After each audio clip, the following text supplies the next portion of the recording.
જય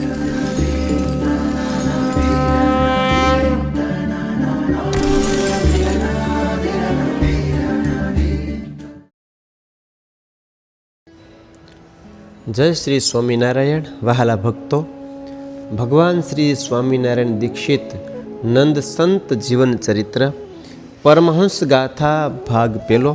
સદગુરુ સ્વામી શ્રી મોટા વ્યાપકાનંદ સ્વામી. અનાદિ મુક્તના સંકલ્પે બ્રહ્માંડોના જીવોના ઉદ્ધાર. વળી કહું એક વાર્તા વિધ કરી વખાણ, સાંભળજો સહુ શ્રવણે સત્યવાદી જન સુજાણ. મોટા સંત મહારાજના બંધુ હું વ્યાપકાનંદ, તેની કીર્તિ સુણતા આવે ઉરમાનંદ.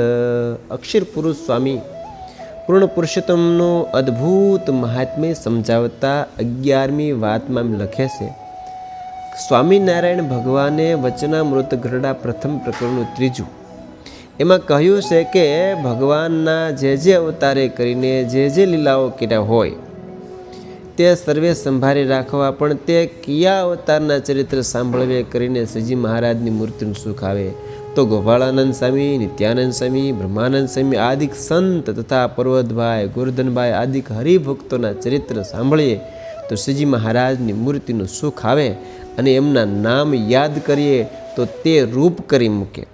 તેની વિગત, જે વ્યાપકાનંદ સ્વામીનું નામ લઈએ તો સર્વ ઠેકાણે વ્યાપક કરી મૂકે. સ્વરૂપાનંદ સ્વામીનું નામ લઈએ તો શ્રી હરિના સ્વરૂપમાં જોડી દે. એવી રીતે સંતના નામથી તે રૂપે કરી મૂકે. તે ઉપર ગુણાતીતાનંદ સ્વામીની વાતમાં મહારાજે કહ્યું કે અમો ભગવાનના ઘણા અવતાર લઈને આવ્યા છીએ. અમે એક સમયને વિશે અનાદિ મુક્તને સ્વામિનારાયણ ભગવાને એક બ્રહ્માંડને વિશે જીવોના કલ્યાણ કરવા મોકલ્યા. તે બ્રહ્માંડના જીવ જોયા ત્યાં તો ધર્માદિક ગુણે સંપન્ન થાય તેવું જણાણું નહીં, અને ઘણો દાખલો થાય એમ લાગ્યું.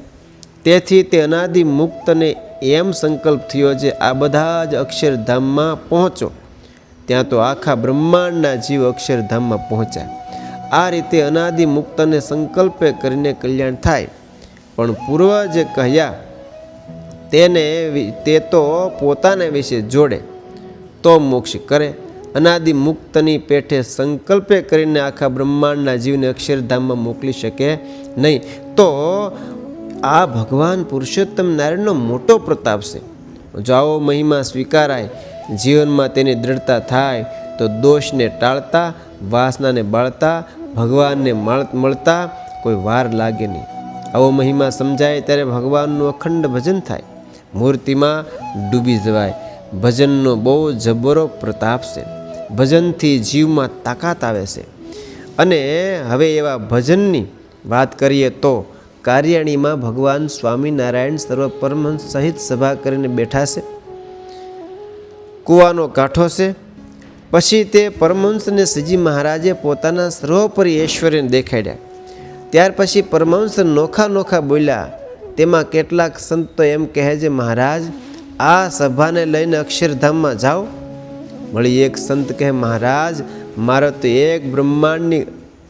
આખા બ્રહ્માંડની ક્રિયા હસ્તામળ દેખાય છે. ત્યારે વ્યાપકાનંદ સ્વામી બોલ્યા છે, સાધુરામ તમારા તો એક બ્રહ્માંડ દેખાતું છે, અમારે તો અનંત ઐશ્વર્ય અને અનંત સામર્થ્ય યુક્ત એવા જે અનંત કોટી બ્રહ્માંડના ઈશ્વર સર્વે ધામ અને અમને હસ્તામળ દેખાય છે. એ તો સર્વ અવતારના અવતાર એવા જે આ સહજાનંદ સ્વામી પ્રગટ પુરુષોત્તમ સ્વામિનારાયણ ભગવાનના મૂર્તિના ધ્યાનના પ્રતાપે. પછી સ્વરૂપાનંદ સ્વામી બોલ્યા છે, અક્ષરધામના પતિ આ પુરુષોત્તમ ભગવાન તે પોતાની દયાએ કરીને અગણિત જીવોના આત્યંતિક કલ્યાણ કરવાને અર્થે પોતાનું સમગ્ર ઐશ્વર્ય, સર્વ પાર્ષદ અને પોતાનું ધામ અને અનેક ધામના ધણીઓ સહિત આ ધરતી પર પધાર્યા છે. આ સર્વે છે તે આ પ્રગટ પુરુષોત્તમ નારાયણની સભામાં બેઠા છે. એ સર્વને હું દેખું છું એવા મહારાજની મૂર્તિનો પ્રતાપ છે.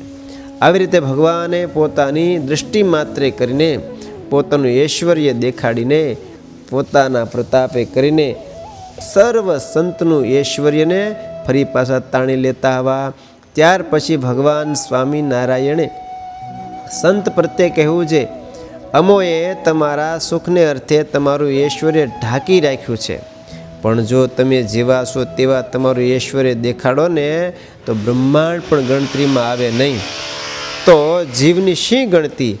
એવો ધ્યાન ભજનનો મહિમા સમજાય તો બીજે વૃત્તિ જાય નહીં. સહજાનંદ સ્વામી મહારાજની જય.